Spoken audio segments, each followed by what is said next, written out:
What's up, you guys? It's your girl, Deja E. It is your boy, Who Else?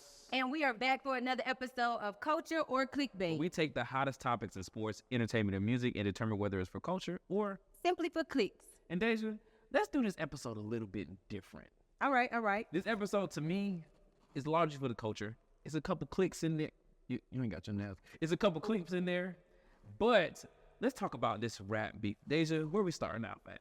So, you guys, we definitely have to unpack this rap beef because, as y'all know, it's been a nice little wave going on here. Now, it's been going on for a couple of months, actually. And if you're not familiar with what we're referring to this beef between Kendrick Lamar and Drake. There are some other pieces around, but this is what we're focusing on. So let's take it all the way back to October. What happened on October 6th, 2023? All right, so we have to talk about the origin story of this big three. Now, back in October 6, 2023, we had First Person Shooter come out. Now, listen, I'm going to let you finish. However, this beef actually started quite some time ago, but we'll start at October 6th. What happened, Deja? Okay, cool. So, y'all know we got First Person Shooter, and in First Person Shooter, that's where we heard of the whole idea of this big three. That big three being Drake, Kendrick Lamar, and J. Cole. Now, in J. Cole's verse, he identified them as being the big three in rap. And largely, we're not necessarily disagreeing. I have my own opinion. But for the most part, as far as consistency, as far as biggest impact, as far as sold out dates and what have you, you would probably consider them to be the big three. Deja, what's your take? I don't really know if I would consider all of them to be the big three, but since we are talking about them, we'll let them have it. Nonetheless, I feel like J. Cole has been pretty silent, so he's not really giving big three energy for me. So here's my thing. Number one, J. Cole don't drop but every 2 or 3 years. This is true. Kendrick too. This is true. But when we talk about touring, you're talking about impact, you're talking about album sales. Like Dreamville, first of all, Dreamville Fest happens every year, and it is a sold out show. And to me, you can put yourself in a big three category after dropping 2014 Forest Hills Drive. Masterpiece of an album. Okay, I'll give you that. I'll give you that 1,000%.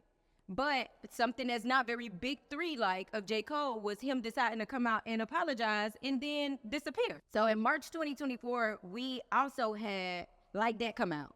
Okay? So when Like That came out, Kendrick Lamar annihilated everybody and let it be known, ain't no big three, it's just Big Me. Listen, it's just him. If I'm just going to say this as a blanket statement, Like That has the most replay value of all of the songs that have been released. I think so too. But he took shots at Drake and J. Cole, mostly at Drake, but then J. Cole decided to respond first. Yes. And he responded with his track 7 Minute Drill.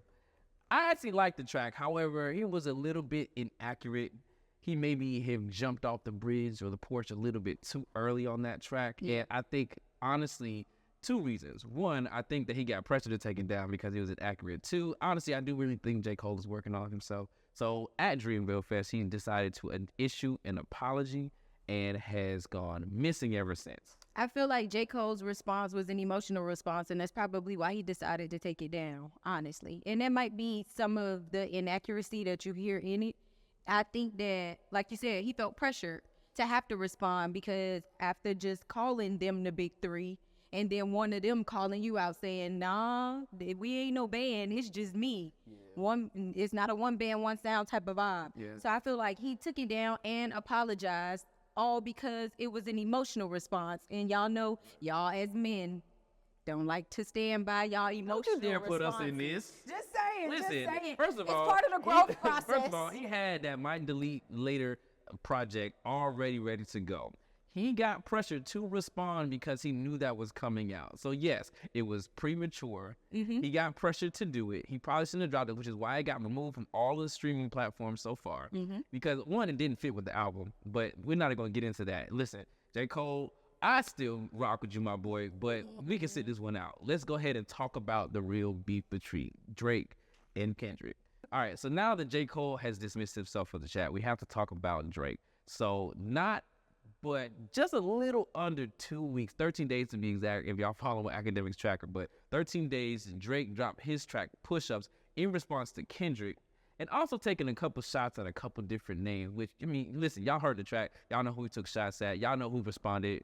Rose still, hey, listen, Champagne Moments is still in rotation in my car. For sure, in mine as well. 305 all the way to my city. I feel like Rick Ross did what he needed to do. And now, really, so to be honest with you, with Ross's track, it was really just a marketing ploy because if y'all been paying attention, his next album is going to be named Champagne Moments. Right. So he decided to name that track that. Rose, listen, you get the head nod from me because that song to me was in true Rick Ross form. But you kind of jumped in the chat and people haven't acknowledged you since, so we just gonna go ahead and keep going along. No, I feel like don't skirt Rick Ross because I feel like he brought up the whole idea of Drake's blackness, like how black he is his inclusion. So I feel like Rick Ross' track definitely deserves to enter the chat as he dissected a couple of things, like Drake being excited about seeing people hold guns and different things like that in the studio for the first time. Like, I feel like it pulled his card of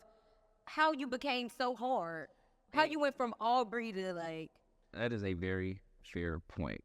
And it's a fair point because we thought that Ross was really just talking. When Kendrick drops his diss track Euphoria, and the lines that he put out in there, he was at that point co-signing Ross. Yeah, it's just more confirmation that was Drake's steez at some point. But before we get to Euphoria, because we definitely got to dig into that, we got to talk about Drake's second follow-up diss, Tailor Made, where he used the AI Tupac and the AI Snoop. And this is when the conversation turns clickbaitish. Yes. Because, Drake, what are you doing that for? It was almost like you were antsy and you really wanted him to respond, so you just dropped something. Didn't even get Tupac's estate clearance to do something like that. So guess what happened? The track got taken down. That's what you get. I honestly feel like it should have never been put up to begin with because for me, again, just going back to emotional responses, it gave, I want you to pay me attention right here, right now. Respond to me right now. Anita, Max Win. It just really gives that. I understand why that's his alter ego because throughout this beef, even with how he chooses to troll, it's just very sassy to me. And I'm not big on it. And the whole AI thing was just real cheesy. And I said that before. Outside of his music, we've known Drake to be corny. This is a fact. So to me, this is very on brand for him. His mama said I'd be jumping out. At any rate, let's talk about Euphoria. Deja, let's break this track down. Okay, so Euphoria, let's start with the name. I feel like we got to start at the top of this because there's so many different things to handle here.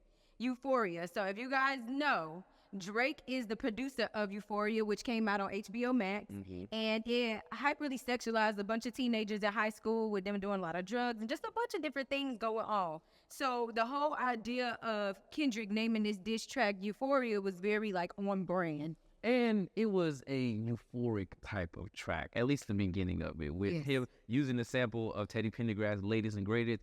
Great song, by the way. But literally that, and also throwing in that reverse audio of Richard Pryor from The Wiz. Very clever on Kendrick's part. And it was an interesting start to the track. But then, once the beat starts, he takes off. He takes off Drake's head. Let's be clear. I feel like Kendrick has the better track. You can math up both of Drake's diss together. And I don't think it still will equate what Kendrick did in them 6 minutes. Now, listen, a lot of people, particularly on Twitter, it's still Twitter to me, but particularly on Twitter, a lot of people were saying like, oh, Kendrick's song was whack. You got to actually listen to it. It's 6 minutes, but if you break it down line by line, he is tearing him to shreds. He is. I feel like this is the point where our phones should enter the chat so we could talk about some of them shreds that took place. So, Deja, what was your favorite line from the song? So my favorite line from the song was when Kendrick decided to reference his Draco and how he shot it off and missed, but this time he won't. I like that line simply because I feel like he was basically saying I was sending warning shots at the beginning, but this time it's a headshot and I'm not going to miss, and that's exactly what he did on this song. Right. I feel that. That's a very good line. What was yours? My favorite line was when Kendrick started talking about all the things he hates about Drake. Check this clip out.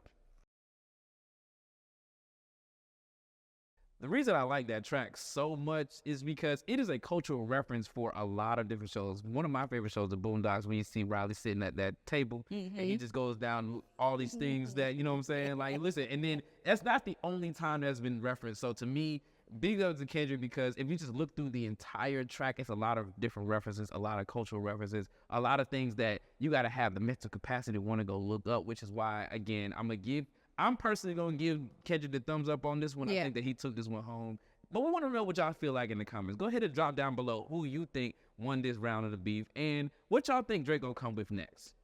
As always, it's your girl, Deja E. And it's your boy, Who Else? And this has been another episode of Culture or Clickbait, where we take the hottest topics in sports, entertainment, and music and determine whether it's for culture or simply for clicks. We'll catch y'all next time.